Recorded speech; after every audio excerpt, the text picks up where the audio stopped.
The Igbos must be paid 10 billion naira as compensation over the rumor that they caused the civil war and they are the ones that planned the coup. This is coming from IBB's statement over the weekend. If you are watching, please kindly subscribe to this YouTube channel on notifications. Drop your comment, hit the like button, then share with others and watch all our other videos which are informative and entertaining. Mr. Shea, this morning, the Igbos must be paid 10 trillion naira as compensation for the injustice and the marginalization over the years against them. Do you agree with that this morning? Let me tell you, it's not about the compensation, whether it was a secret memo or it was an open memo, or it's coming from the Igbo leaders of thought or the Hanese demanding that kind of repatriation, compensation. Well, for them, they are able to look at it very well and say it is worth over 10 trillion compensation. But the fact is, if they are going to look in that way, which I see, for me, it is not a priority for now. The issue of federal government looking for 10 trillion to compensate over the death of over 6 million Igbos does not, for me, matter at this point in time. Because even if they like, let us set the record straight. But if they like, let us not set the record straight. But the fact still remains that it was not only IBB that made such revelations before now. But it happened that this one is just coming from a former military head of state who most people perceived to have been able to understand what transpired from their own line of reference or understanding. That is the whole thing. That's why people are talking about how come that IBB came up with such revelation at this point in time. I can tell you that IBB has already declared Biafra as a sovereign nation by the virtue of that statement, and the whole world must acknowledge that. The acknowledgement of it is the truth that was supposedly unveiled to the detriment of the Fulani and of course the media aspect of the Southwest that connived with the BBC as at that time to tag it an Igbo coup. Who is going to compensate the Igbo? Is it the people from the Niger Delta, the so-called Serewiwa and the rest of them, Adaka Borowaras, all those kind of people who stood against the Igbo interest, who tagged and wanted to destroy the Igbo identity in Nigeria? Unfortunately, the Igbo people were innocent. On that process of their innocency, they were able to lose over 6 million people in that war. 100 trillion, whatever they call it, does not matter at this point. What matters is the recognition of Biafra with all its territorial integrity is returned, installed, brought back, given to them, hand over to them. And let us see Gowon go to jail, to prison. Gowon must go to prison at this point in time. Go to prison? Yes. The international community, the ICC, the Igbos are going to see it is not a joke. We are calling on the international community, the ICC, the ECOWAS, the AU, the European Union, the American government under Donald Trump, the Asia, the Japanese, to come to the rescue of the consequences that cost Igbos on the line of suppression and oppression for over 60 years now. The international community must seek to arrest Yakubu Gowon immediately without any reservation. We therefore call for the arrest of Yakubu Gowon immediately, because Yakubu Gowon was the one that liaised with enemies of the sovereignty as at that time and begin to kill the Igbo people. To an extent, the Igbo nation lost over 6 million. And they thought that one day the truth will not come out. Whatever that has pushed the IBB to reveal that will also make the whole world to go for the arrest of Gowon. Gowon must be arrested. Middle Belt belongs to Biafra. That is the truth. Niger Delta, all those areas belongs to Biafra. Gowon must be questioned why he was not able to make the Aburi agreement public up to this very moment. Why is Gowon hiding from one region to another? Today here is in the Clark house. Tomorrow here is in one house in the other side of the world. Tomorrow here is in Abuja, hiding from one corner to another. That is not going to help Yakubu Gowon for the damage he has done. You are right. Yakubu Gowon has left Nigeria. It's like he's now living in the UK. How we heard. But we saw him during the book launch. Unfortunately, as I gathered, he was not allowed to have a preview of that book. If he had had a preview of that book, that he would have been indicted, he would have run away. Nobody would have seen him. You can see the damage he was able to carry out, even against his own people. The Igbos that were killed in the Middle Belt, there are more than 1 million. The Igbos that were killed in the north, there are over 2 million. The Igbos that were killed almost everywhere. Why is it that IDB now decided to unveil the truth at this point in time? And they knew very well the role that the military play always. When IDB carried their own queue, it was not taxed at Igbo queue. When Abacha did their own, it was not taxed at Igbo. But why is it that, you see, this thing has been there over and over and over and over the time, and the Yorubas contributed. Even when Awolowo knew that this thing was not an Igbo queue, he kept quiet. Awolowo knew, and the Yoruba media knew that this was pure conspiracy against the Igbo people. He kept quiet. Now, are you expecting the Igbos now to go and wake over 6 million Igbos that were murdered in that war?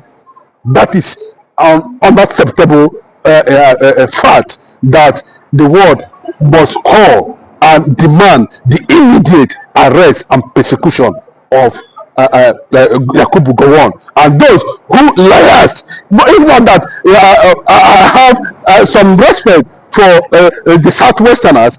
I would have called for the arrest of Awolowo immediately, because how can you be an elder statesman? There's no controversy, there's nothing anywhere. You know where this thing was. They tell us, even when they were fighting the war, you engineered that the entire East Coast should be blocked and that the Igbos should be starved of food. You are the one that brought the idea. You sold the idea to Fulanis.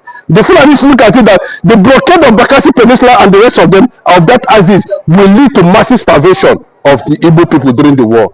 You never came out and told the world that what Gowon was doing was against what actually transpired. That the coup was not an Igbo coup. No one, I want to keep quiet. He never said anything.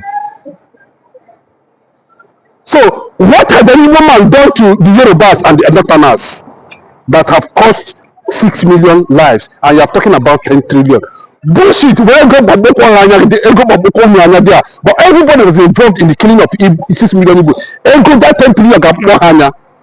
But let me tell you, the time has come. I thank God, the international community, the EU, the Asian continent, of course, some part of the Sahel. I'm not talking about this useless AU that is under demonic Tinubu who stood there. And all of them know that it was not an Igbo coup. See, the conspiracy of Igbo against Igbo is still going on in this country.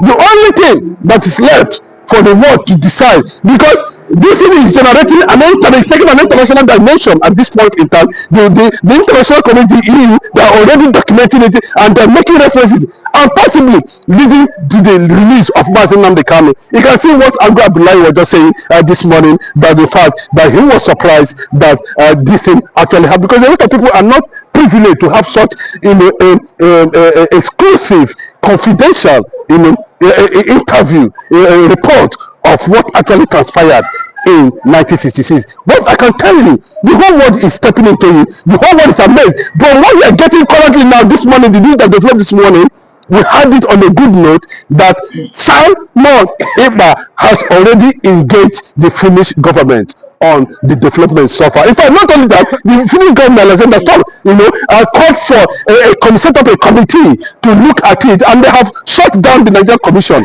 in that country as a result of the IBB's revelation. All the lies that we have made against the Igbos, we can see where it has turned. But still, in the midst of crisis and storm, the Igbo man stood tall. Imagine what would have become of the situation now in the country, how Nigeria would have looked like if Gowon, Yakubu Gowon, have respected the Akara Aburi Ghana agreements. And up to today, Gowon has not made it publicly and publish what transpired in Aburi. The Igbo will not take this rubbish from anybody. We are advocating for the first Jewish black nation in the world on the basis of justice, on the basis of humanity, on the basis of fairness, on the basis of right, not privilege. We are advocating for our identity, and that identity is Biafra. And no stopping that yes. Biafra restoration and recognition. In 1 minute are closing. Never think that people like Yakubu Gowon will ever be arrested. Yes, in Nigeria. I'm telling you, they don't know what is going on in the international scene at this point in time. The justice delayed cannot be at this point. This is genocide. The matter has to be revisited. There's going to be an independent inquiry, investigation under the ICC. We saw what Mazin Nambikano, Simon and the rest of them are doing. We saw the different correlation. We saw the killing. And the world is asking, how come that IDB was able to make that revelation? How come Yakubu Gowon, who was at the center of the whole thing, could not be able to put up or stop the killing of the Igbos in the north, and allow it to continue until Ojukwu become tired and said, no, it can no longer happen. Even at that, you are not even qualified to be head of state at that particular time. The only person that was qualified to be head of state, who happens to be Babafemi Ogundibe, we don't know his whereabouts. Maybe he would have been in a position to stabilize the system as at that time. But unfortunately, the British Broadcasting Organization, BBC, leveraged on the sentiment against the Igbos, and was able to make Yakubu Gowon the head of state. And I think that is what flared up his ego and pride, that he lost his sense of humanity. And today, 10 trillion cannot cover for the genuine. See, the African brain, the best technology, the best humanity, the best resources, the best innovation, hypersonic brain of Igbo extraction was buried in that war that has brought Africa backward. The first supersonic atomic bomb was built by an Igbo man without a white man's input. So many innovations, technologically, science, without a white man's input was carried out by an Igbo man. I am talking about 10 trillion. Unfortunately, what you see is happening there today is the same thing that happened in Gaza. Nobody knew that one day will come, the Jewish nation, the only Jewish nation we have in the world, stood their ground. And today, Hamas is on the run. A day will come when the first black nation, Jewish nation, will arise, and Nigeria will become something of the past. Nigeria will collapse. Nigeria will become automatically insignificant. Problem Nigerians were not seen there.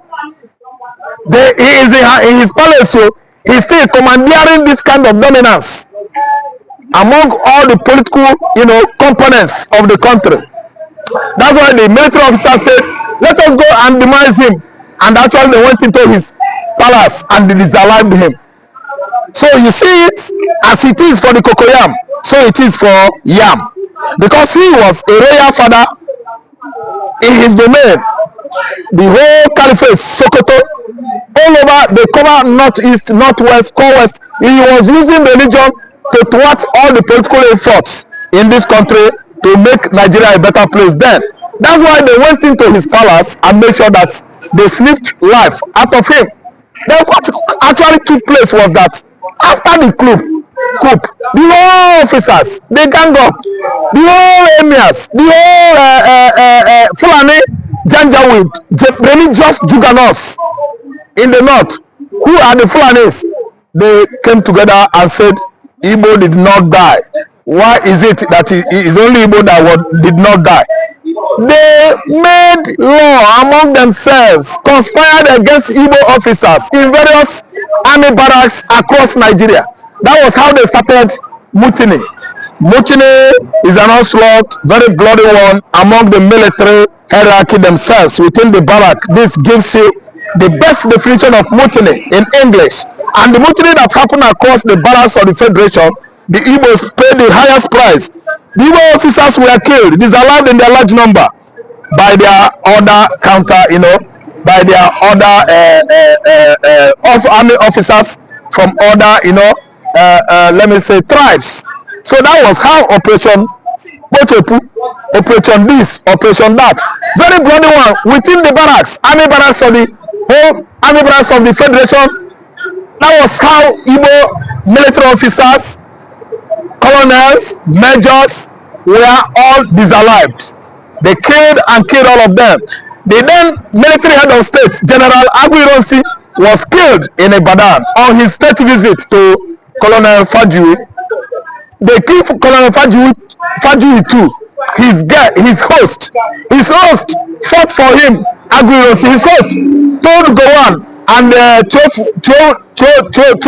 Theophilus Danjuma and Ramat Murtala Mohammed not to touch my guest. My guest is the head of state, General Aguironsi, the military head of state. He is my guest. You won't kill my guest in my house. That was how they killed the innocent Yoruba young officer, Colonel Fajuyi. Fajuyi paid the price today because of what? Respect. Because of what? The kind of respect he has for his visitor. Now that the Finnish government have now seen all the things that I just mentioned now, and they've allegedly shut down the Nigerian embassy, they were angry. They actually found out that the accusation yes, and land close Nigerian embassy, yes, because they actually found out that every accusation against Igbo man is always falsified, unjustified, unsubstantiated, and what? Based on falsehood, deception. So that's why they do what? Quickly they close Nigeria embassy. They turn it down in Finland, and this time around they are eyeing to free Sabonaba to begin what? Commenting freely on social media. Sabonaba should go back very soon to do what he knows how to do best. He is our information minister right now. He knows how to paint his story to look sweet. That is the work he has been doing on social media before he was intercepted or apprehended by all this Nigerian rumor that went to Finland begin to look like truth. And today Finland is looking at it. That is a fact. The man is trying to defend his tribe. Samaba is defending the tribe he actually thinks it is his. And actually Igbo is his tribe. And as I'm talking to you now, Samunapa is coming out gradually, while Nigerian embassy in Finland remains shut down because Nigerian government is a government structured, founded on lies, deceptions, injustice, illegality, bad governance, bad government, deception. So this time around, they are shutting down Nigeria embassy in Finland indefinitely. This case is not taking other Scandinavian countries like Iceland, Norway, Sweden, Denmark. They are going to join too. To shut down Nigerian embassy is a country that is laid on foundation of deception, deceit, lies, injustice, illegality. Actually, other Scandinavian countries, they are going to shut down Nigerian embassy because of what? Illegal incarceration of Mazi Nnamdi Kanu. As I'm looking at it right way, Finland is not going to open Nigerian embassy in Finland so soon. Nigerian ambassador to Nigeria is a liar, because once a country is founded on a lie, basis of lie, foundation of lie, all of us are liars. Are you listening to me? Ministers are liars. We are all liars because our country is a lie, deception country. Lie. So, lie. So now, lie here, lie there, lie in the north, lie in the southeast, lie in the southwest, lie. The whole atmosphere of Nigeria lies. Many Igbo businessmen were there at the book launch of former president or minister head of state IBB. There's this man, very, very rich man, Otto Eze was there. What do you have to say on the contributing money for him donating money? What do you have to say about the Igbo businessmen out there? Igbo businessmen that contribute money, we are the one that join forces with Fulani Janjaweed. Many are collaborators, with their Fulani masters that enslaved them for how many years. Ataze was an errand boy to the whole Fulani regime that came and gone in Nigeria. Ataze was an errand boy to Babangida. Ataze was an errand boy to Chok Chagara. Ataze was an errand boy to Abacha. Ataze was an errand boy to Muhammad Buhari. Ataze